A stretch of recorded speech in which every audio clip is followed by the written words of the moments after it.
del déglu del xool Feeling Dakar site bi lay jox information yu leer Feeling Dakar c'est une chance pour moi. Ils sont tous derrière moi, donc kontaan naa awma seen fay Queen Club International staff Queen Biz fan Queen yëpp daal franchement ñoom ñëpp ñoom ko yombalal parce que ñoom ñëpp ñi ngi ci biir.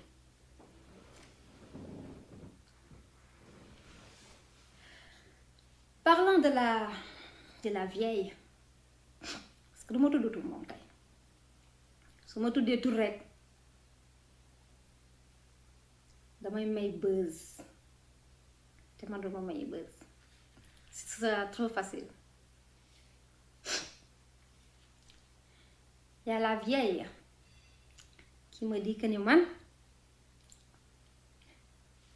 dama manqué de notoriété moo tax may wax wala may engagé wala may jéem a wax ci ñoom. Je te dis. Et elle me menace avec des soi-disant ONG.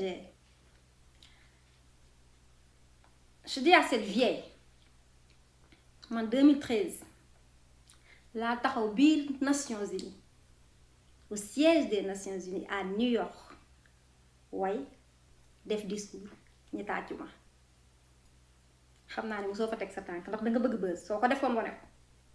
Donc avec tes petites ONG à la con loolu duma intimider.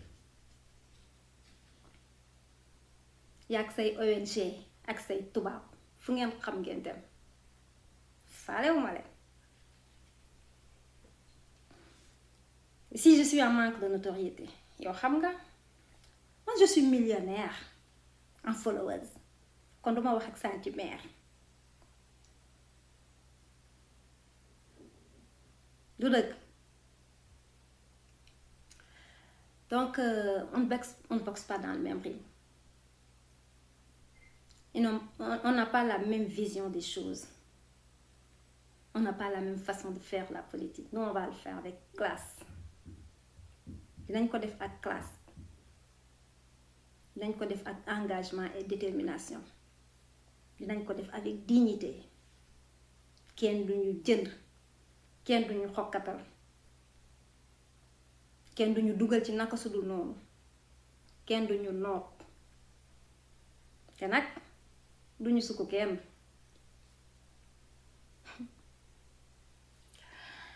Ay problème de mœurs nag duma la ci tontu. Problème de mœurs duma la ci tontu ndax sa yëf yi ngi fi tege te duma dugg ci ay détails taxumaa jóg kenn duma détourné ci sama objectif. Xam nañ lépp dañ dul wax. Trop petite pour ça trop petite pour di ñu wax loolu donc mooy loolu benn parenthèse bu ndaw la woon rek pour ma xamal kooku tuuti boppam rek mais taxumaa jóg bu ma tudd tur nag bëgguma may kenn buzz. Di leen remercier yéen ñëpp franchement ñi nekk ci Facebook bi waaye Yewwi gis naa leen les patriotes maa ngi leen nuyu di leen remercier waa GP Grand Parti Yewwi Askan Wi les activistes mes frères Karim le grand Tunkara gars yëpp maa ngi leen di nuyu di leen remercier franchement machallah di wax ne nag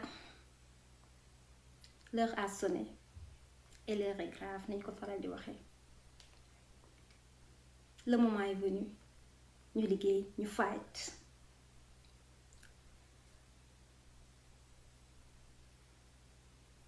Ci ordre du jour yi aussi waxoon naa dinaa wax ci 3e mandat. La question la plus dangereuse du Sénégal bu ñëpp ragal. Waaw on me dit que ni c'est une question sensible.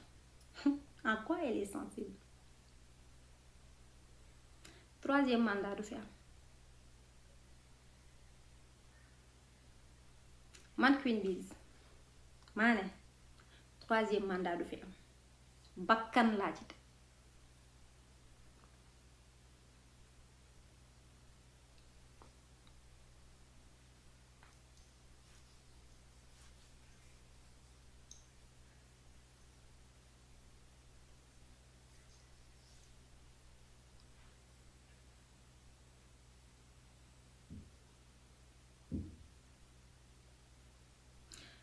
Waa Mako Koli 20 ans, je vous salue. maa ngi gis seeni message. Ne vous inquiétez pas. Seen doom yeewu na. Sénégal sax laay wax. Seen doom yeewu na.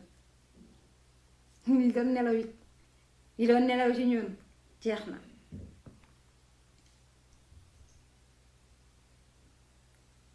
L'heure de la révolution a sonné. Rupture moom dañ koy xeex ba mu jeex.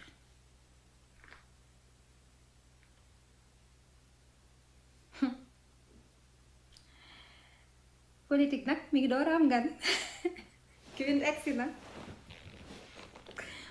waaw Queen egsi na.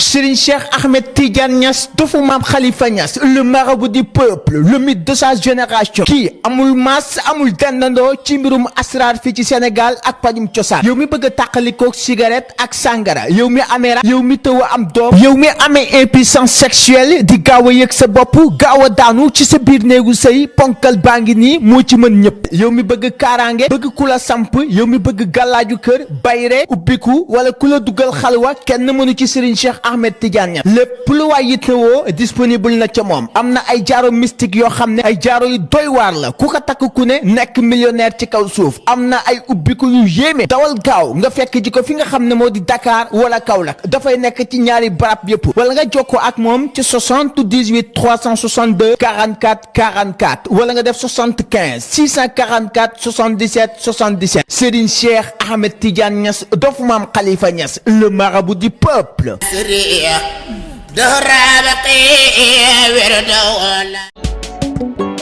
del déglu del xool Feeling Dakar site bi lay jox information yu leer Feeling Dakar yaa ngi Feeling Dakar di nga am info yu leer ci people et sport politique Feeling Dakar yaa ngi Feeling Dakar Feeling Dakar notre plateforme d'information